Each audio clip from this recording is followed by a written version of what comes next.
们在一起说过，无论如何一起经历了风雨，平平淡淡，安安静静的老去。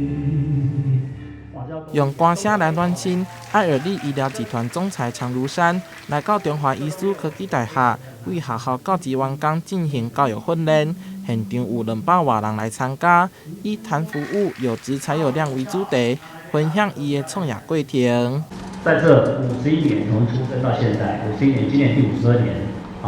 所有的从成长到就学到创业的阶段，那里面父亲给我的很多的非常好的观念，我想把它传递出去。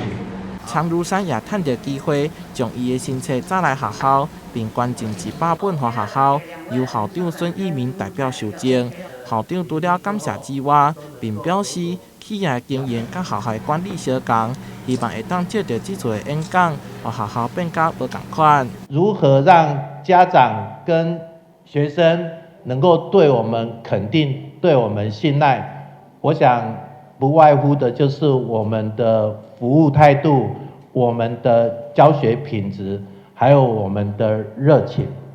那我想这个在企业也是一样，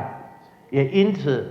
我相信在我们全亚洲或者全世界这个第一的爱尔利医疗集团的这个成就，一定是有这样的一个条件或因素，可以让我们来做学习。爱尔利医疗集团长期拢在做公益，也为学校来培育人才。去年就捐赠200万作为助学金予学校，如今受到帮助的学生拢有成就。今仔日因特别送到卡片甲礼物予总裁常如山，当面来表达感谢。台南新闻杨顺怀采访报道。